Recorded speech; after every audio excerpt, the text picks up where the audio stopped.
सुनो, मैं तुम्हें समाज से भागने को नहीं कह रहा हूँ। मैं तुम्हें लोगों से नफरत करना भी नहीं सिखा रहा हूँ। मैं तुम्हें केवल अपने पास लौटने की बात कर रहा हूँ, क्योंकि जो व्यक्ति हर समय दूसरों के बीच खोया रहता है वह धीरे धीरे खुद से दूर हो जाता है, और जो खुद से दूर हो गया वह जीवन में आगे कैसे बढ़ेगा।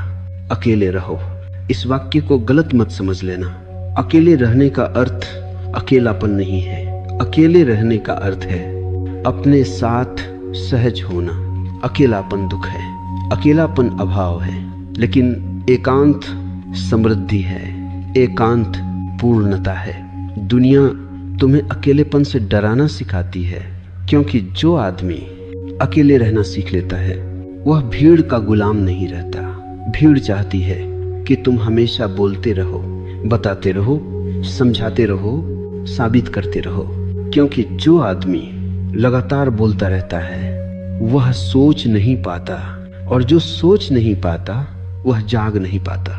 इसलिए मैं कहता हूँ, कम बोलो। कम बोलने का अर्थ चुप रहना नहीं है। कम बोलने का अर्थ है जरूरत से ज्यादा मत बोलो। जब तुम ज्यादा बोलते हो तो शब्द तुम्हें चलाने लगते हैं, और जब तुम कम बोलते हो तो तुम शब्दों के मालिक रहते हो। ध्यान से देखो, जिस आदमी को हर बात पर कुछ कहना है वह भीतर से अशांत है। शांत आदमी अपनी उपस्थिति से बोलता है, अशांत आदमी अपने शब्दों से शोर करता है। अब एक गहरी बात सुनो। जीवन में आगे बढ़ने वाले लोग कम बोलते हैं, ज्यादा सुनते हैं, और सबसे ज्यादा देखते हैं। देखना सबसे ऊंची क्रिया है, क्योंकि देखने में अहंकार नहीं होता। जब तुम बोलते हो तो तुम केंद्र में आ जाते हो। जब तुम देखते हो तो सत्य केंद्र में आता है। अब एक दृष्टांत सुनो।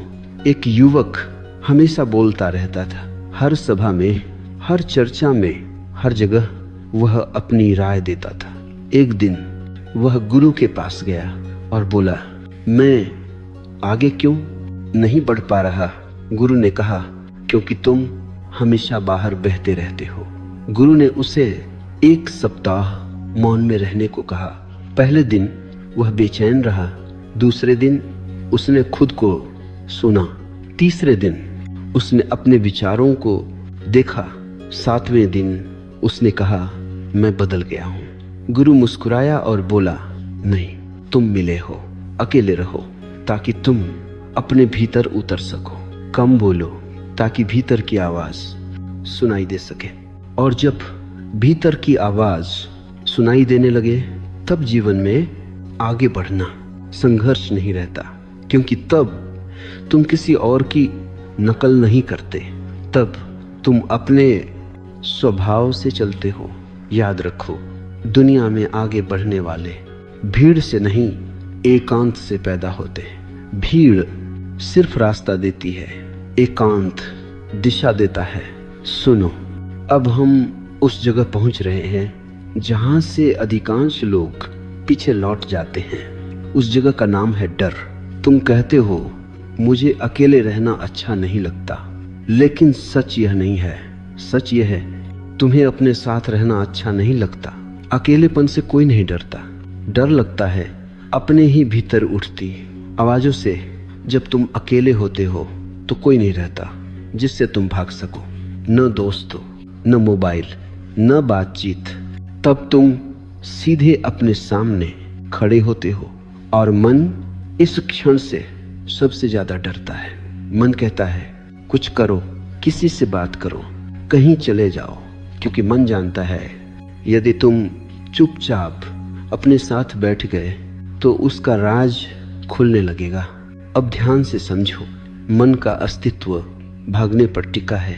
वह कभी भविष्य में भागता है, कभी स्मृतियों में, कभी लोगों में। अकेलापन मन के लिए सबसे बड़ा खतरा है, क्योंकि अकेलेपन में मन को कोई सहारा नहीं मिलता। इसीलिए मन अकेलेपन को डरावना बना देता है। वह कहता है, तुम उदास हो जाओगे, तुम पागल हो जाओगे, तुम पीछे रह जाओगे। यह सब झूठ है। मैंने हजारों उन लोगों को देखा है जो अकेले नहीं रह पाते वे भीतर से खोखले होते हैं, और जो अकेले रहना सीख लेते हैं उनके भीतर एक शक्ति जागने लगती है। अब एक दृष्टांत सुनो। एक बच्चा पहली बार अकेले कमरे में सोया, वह डर गया, उसने रोना शुरू किया। माँ ने बत्ती जलाई और कहा देखो कुछ भी नहीं है, लेकिन डर कम नहीं हुआ। फिर माँ ने कहा मैं यही हूँ। डर तुरंत कम हो गया। समझे, डर अंधेरे से नहीं था, डर अकेले होने से नहीं था, डर था साथ न होने का। अब बड़ा होकर तुम वही कर रहे हो। तुम चाहते हो कोई हो, कुछ हो, कोई आवाज हो, लेकिन जब तक तुम खुद अपने लिए साथ नहीं बनते तब तक डर बना रहेगा। अकेले रहना सीखा नहीं जाता, अकेले रहना स्वीकार किया जाता है। पहले पहले असहजता होगी, मन बेचैन होगा, शरीर हिलेगा, लेकिन यदि तुम भागे नहीं तो एक दिन एक चमत्कार घटेगा, अकेलापन बदल जाएगा एकांत में। और एकांत सबसे बड़ा शिक्षक है। एकांत में तुम देखोगे तुम्हारे विचार तुम नहीं हो। एकांत में तुम देखोगे तुम्हारी भावनाएं आती जाती हैं, और एकांत में तुम पहली बार अपने केंद्र को महसूस करोगे। याद रखो, डर का अर्थ है तुम सीमा पर खड़े हो, और सीमा पर या तो तुम लौट सकते हो या तुम उड़ सकते हो। जो लौट जाते हैं वे भीड़ में खो जाते हैं, जो ठहर जाते हैं वे स्वयं बन जाते हैं। सुनो, अब हम शब्दों की भीड़ से बाहर निकलेंगे, क्योंकि जो व्यक्ति जीवन में आगे बढ़ता है वह शब्दों से नहीं मौन से चलता है। लोग सोचते हैं जो ज्यादा बोलता है वही ज्यादा जानता है। ये भ्रम है। अक्सर जो ज्यादा बोलता है वह ज्यादा असुरक्षित होता है। बोलना मन की बेचैनी का सबसे आसान रास्ता है। जब भीतर अशांति होती है तो शब्द बाहर बहने लगते हैं। शांत आदमी बोलने से पहले ठहरता है, अशांत आदमी बोलकर ठहरना चाहता है। अब समझो, लोग ज्यादा क्यों बोलते हैं? वे बोलते हैं क्योंकि वे सुने जाना चाहते हैं। वे बोलते हैं क्योंकि वे खुद को साबित करना चाहते हैं। वे बोलते हैं क्योंकि वे अकेले पड़ने से डरते हैं। लेकिन ध्यान रखना, जो खुद को जान लेता है उसे साबित करने की जरूरत नहीं रहती। अब एक गहरी बात सुनो, शब्द ऊर्जा खाते हैं। हर बार जब तुम बिना जरूरत बोलते हो तो तुम्हारी ऊर्जा बाहर बह जाती है। इसलिए दिन के अंत में बहुत लोग थके हुए नहीं, खाली होते हैं।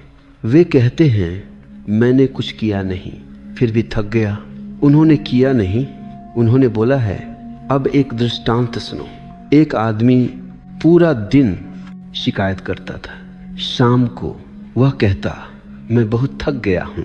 गुरु ने कहा तुमने काम नहीं किया, तुमने शब्दों से खुद को निचोड़ लिया। अब समझो मौन क्या है। मौन बोलना बंद करना नहीं है। मौन अनावश्यक बोलना, छूट जाना है। मौन का अर्थ यह नहीं कि तुम कभी ना बोलो। मौन का अर्थ है जब बोलो तो पूरा बोलो। कम शब्द, सटीक शब्द, सच से निकले शब्द। ऐसे शब्द शोर नहीं बनते, वे संकेत बनते हैं। यही कारण है कि बुद्ध, महावीर, लाउत से कम बोले। उनके शब्द कम थे लेकिन भारी थे। वे शब्द नहीं थे, वे अनुभव थे। अब समझो कम बोलने से क्या घटता है। पहली बात, तुम ज्यादा सुनने लगते हो, और सुनना सबसे बड़ी बुद्धिमत्ता है। जो सुन सकता है वह सीख सकता है। दूसरी बात, तुम अपने विचार स्पष्ट देख पाते हो। जब तुम बोलते नहीं तो मन खुलकर सामने आता है, और जो मन को देख लेता है वह मन से बंधा नहीं रहता। तीसरी बात, तुम्हारी उपस्थिति गहरी हो जाती है। लोग महसूस करते हैं यह आदमी कुछ अलग है, क्योंकि वह शब्दों से नहीं मौन से बोल रहा है। अब एक बहुत महत्वपूर्ण चेतावनी, कम बोलना, दमन नहीं होना चाहिए। यदि तुम गुस्सा दबा रहे हो और बाहर से चुप हो तो यह मौन नहीं है, यह जमा हुआ जहर है। मौन तब होता है जब भीतर कुछ दबा नहीं होता, जब भीतर सब देखा गया हो। इसलिए मैं कहता हूं, पहले देखो फिर बोलो। देखना मौन को जन्म देता है।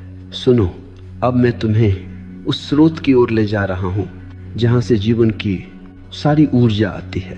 उस स्रोत का नाम है एकांत।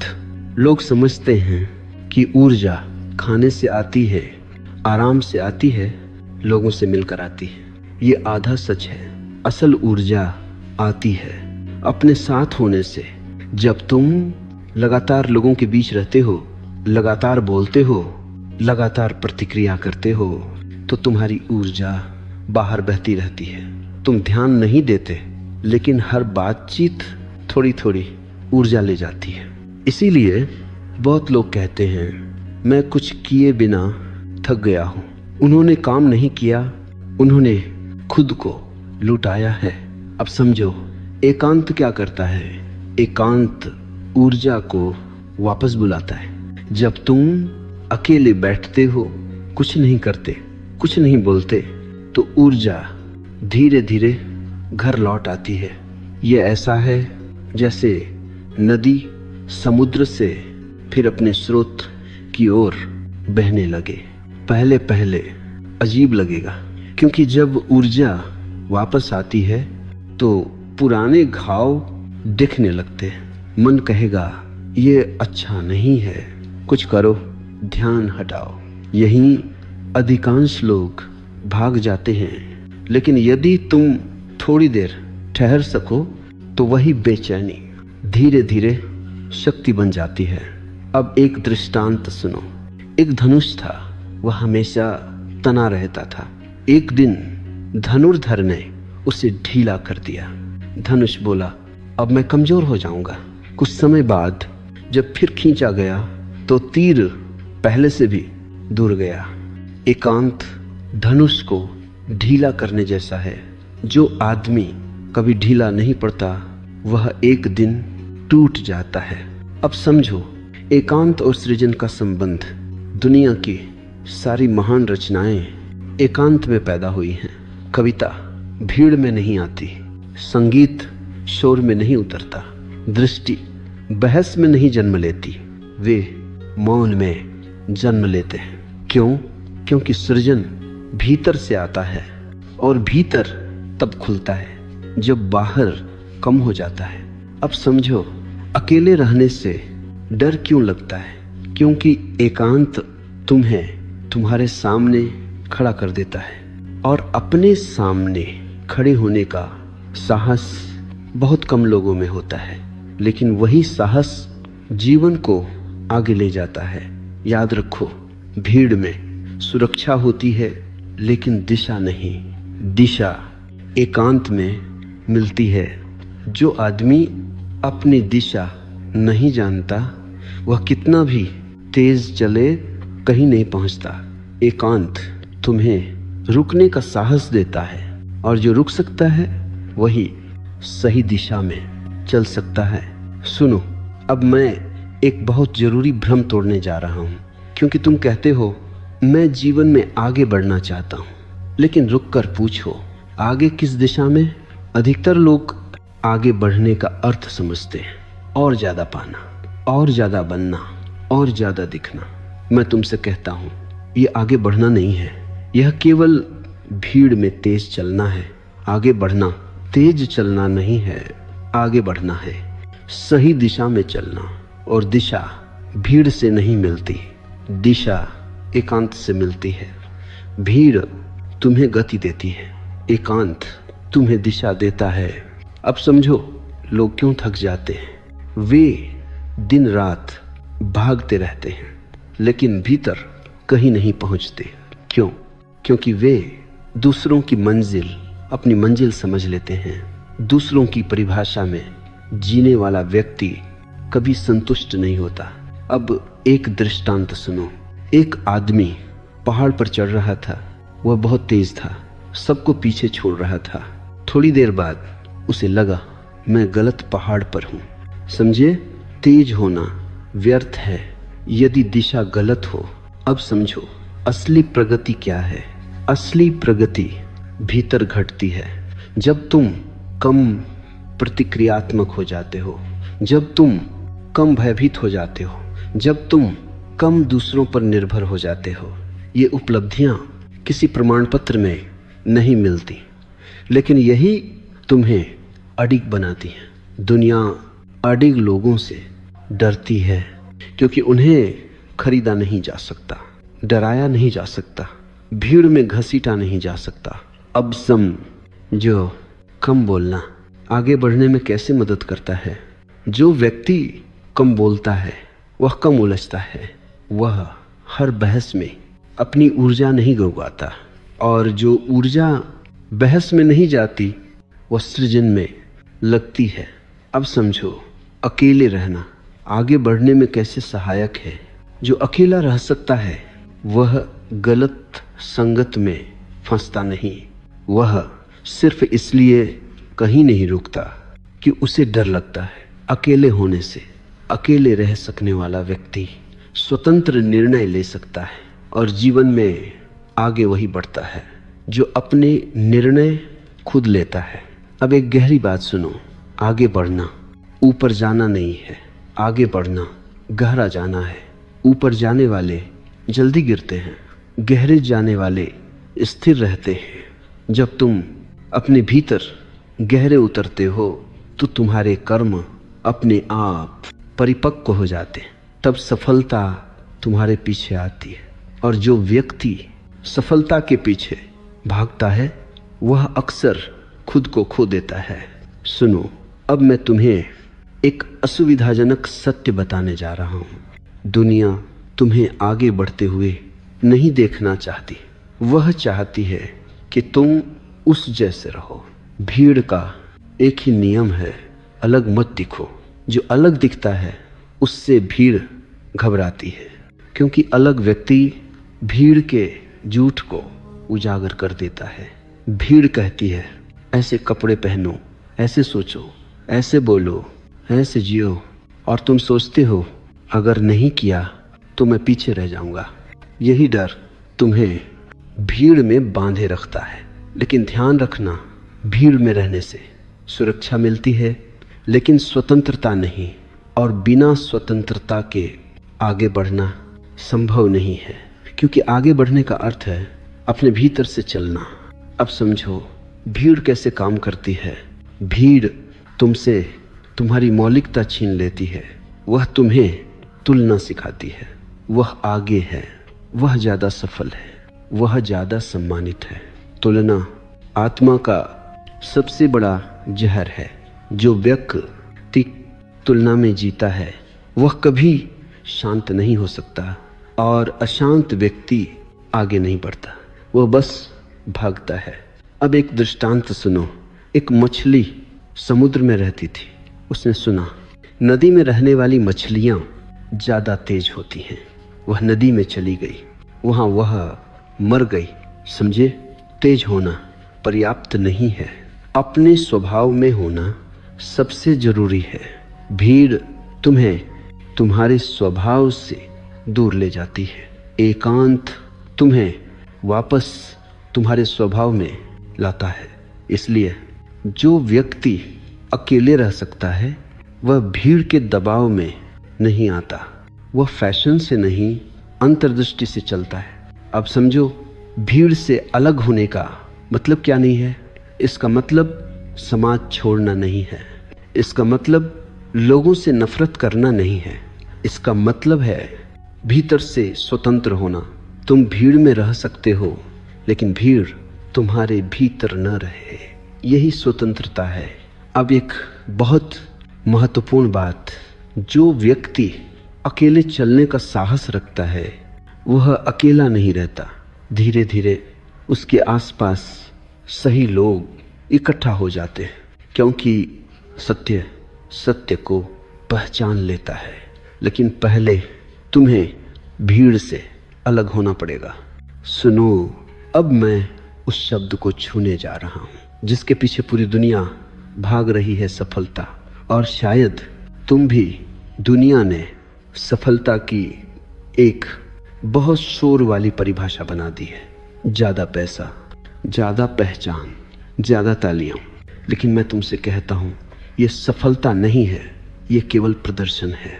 सफलता का असली प्रश्न यह नहीं है तुम्हारे पास क्या है, असली प्रश्न है तुम क्या हो।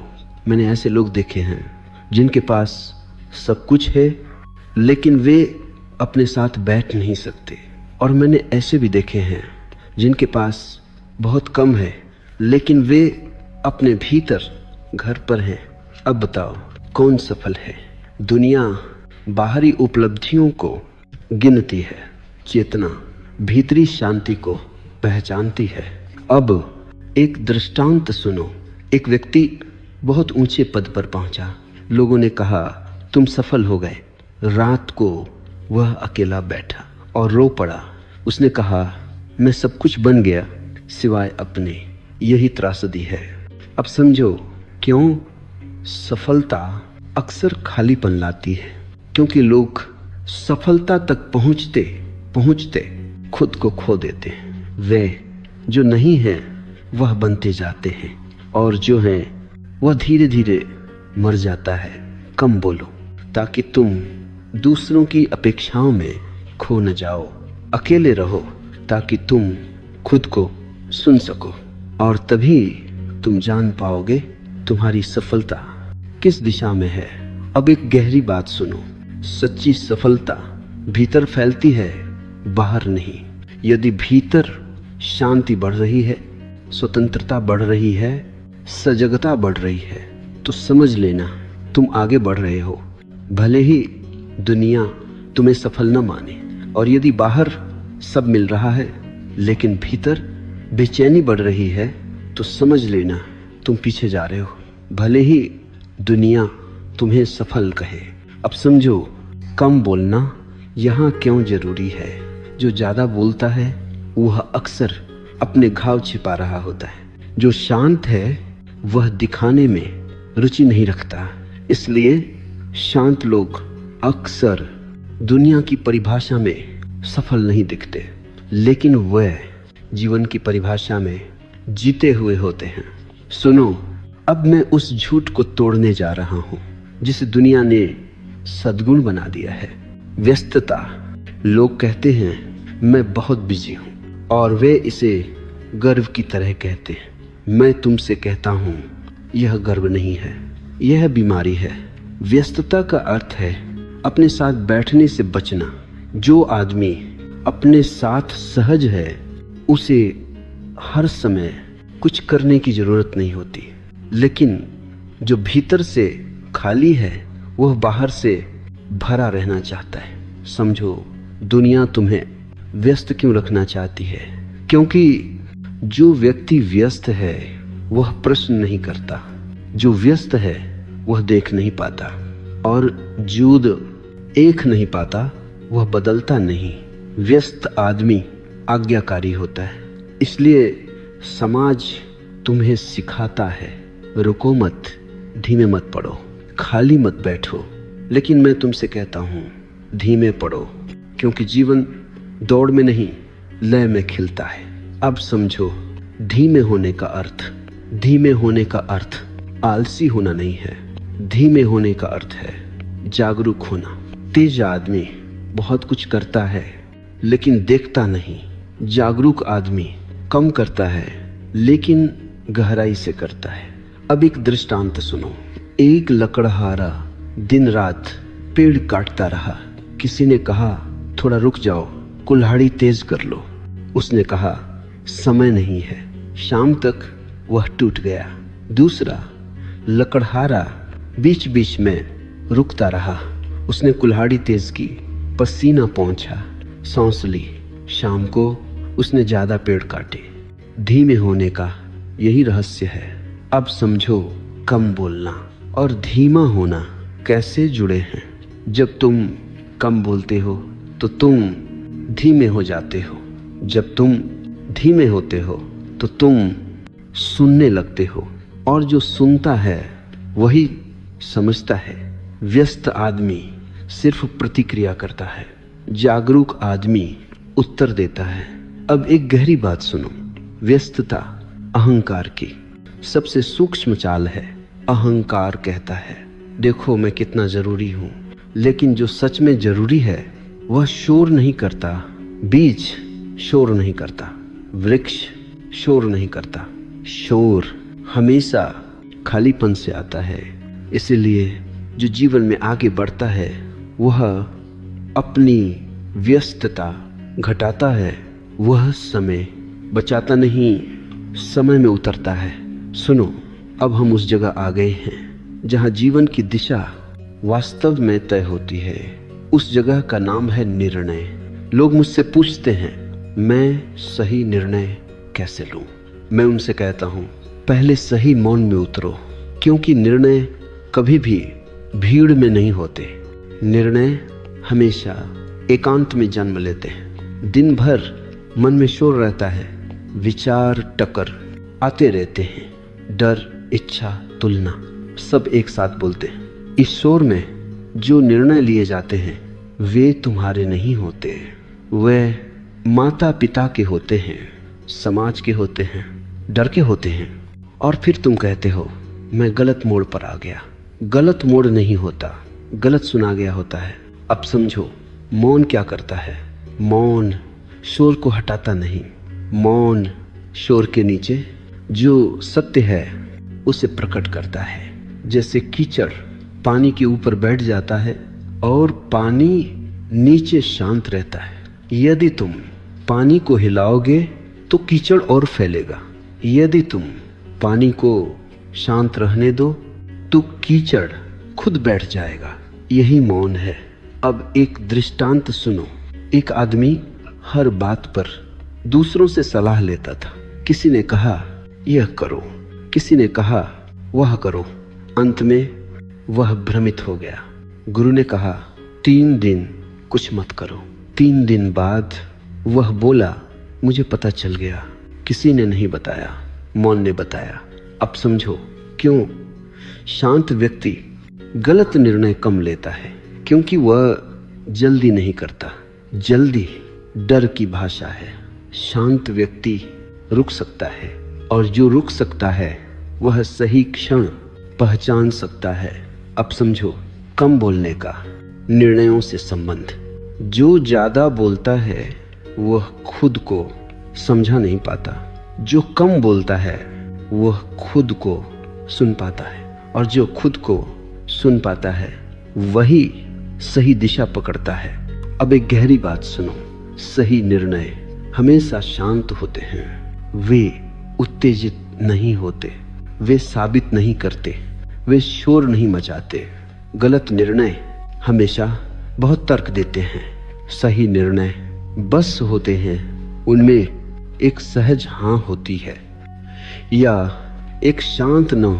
यदि तुम्हारे निर्णय में बहुत बेचैनी है तो समझ लेना वह मन से आया है। यदि निर्णय के बाद शांति है तो समझ लेना वह केंद्र से आया है। सुनो, अब मैं कुछ नया नहीं कहूंगा। अब मैं केवल सब कुछ एक जगह रख दूंगा, क्योंकि सत्य नई बातों से नहीं समग्र दृष्टि से प्रकट होता है। अब तक तुमने 3 सूत्रों को धीरे धीरे समझा। अकेले रहो, कम बोलो और आगे बढ़ो। लेकिन अब इन्हें अलग अलग मत देखो। ये 3 नहीं हैं, ये एक ही प्रवाह है। अकेले रहना पहला कदम नहीं है, यह आधार है। जब तुम अकेले रह सकते हो तभी तुम स्वतंत्र हो। जो अकेले नहीं रह सकता वह भीड़ का गुलाम है, और गुलाम आगे नहीं बढ़ता, वह सिर्फ आदेश बदलता है। अकेलापन मत समझना। मैं जिस अकेलेपन की बात कर रहा हूं वह दुख नहीं है, वह है अपने साथ होने की क्षमता। जिस दिन तुम अपने साथ सहज हो जाते हो उसी दिन तुम दूसरों के साथ भी सहज हो जाते हो। अब दूसरा सूत्र, कम बोलो। कम बोलना चुप्पी नहीं है, कम बोलना सजगता है। शब्द तब निकलते हैं। जब भीतर कुछ हिल रहा होता है, और मौन तब उतरता है जब भीतर सब ठीक हो जाता है। जो व्यक्ति हर समय बोलता है वह खुद को सुन नहीं पाता, और जो खुद को सुन नहीं पाता वह अपनी दिशा कैसे पहचानेगा। कम बोलने से तुम्हारे भीतर एक जगह बनती है, उसी जगह में निर्णय जन्म लेते हैं, उसी जगह में साहस उठता है, उसी जगह में आगे बढ़ने की दिशा साफ होती है। अब तीसरा सूत्र, आगे बढ़ो, लेकिन अब तुम जानते हो आगे बढ़ना तेज होना नहीं है, आगे बढ़ना है सच होना। सच अपने साथ, सच अपने स्वभाव के साथ, सच अपने मौन के साथ। जो व्यक्ति भीड़ के साथ तेज चल रहा है वह आगे नहीं बढ़ रहा, वह केवल खुद से दूर जा रहा है। और जो व्यक्ति धीरे चुपचाप अपने भीतर से चल रहा है वही वास्तव में आगे बढ़ रहा है। अब एक अंतिम दृष्टांत सुनो। एक यात्री दो रास्तों के बीच खड़ा था। एक रास्ता भीड़ से भरा था, शोर था, तालियां थी। दूसरा रास्ता खामोश था, खाली था, अकेला था। उसने पहले रास्ते पर कदम रखा, तालियां मिली, लेकिन मन बेचैन रहा। फिर वह लौटा और दूसरे रास्ते पर चला। कोई ताली नहीं, कोई देखने वाला नहीं, लेकिन हर कदम पर वह और हल्का होता गया। अंत में वह मुस्कुराया। उसने कहा, मैं पहुंच गया। कहां? अपने पास। यही अंतिम बोध है जीवन में। वास्तव में आगे वही बढ़ता है जो अकेले रह सकता है, कम बोल सकता है और भीतर से चल सकता है। भीड़ तुम्हें पहचान दे सकती है, मौन तुम्हें स्वयं देता है, और स्वयं को पाए बिना कोई भी प्रगति सच्ची नहीं होती। इसलिए अंत में मैं तुम्हें कोई आदेश नहीं देता, मैं केवल एक संकेत छोड़ता हूँ। अकेले बैठ सको तो बैठो, बोलने की जरूरत न हो तो चुप रहो, और जब चलो तो भीतर से चलो। यही जीवन का सबसे छोटा सूत्र है और सबसे गहरा भी। अब कोई भाग नहीं, कोई अगला अध्याय नहीं, अब सिर्फ तुम और तुम्हारी चेतना।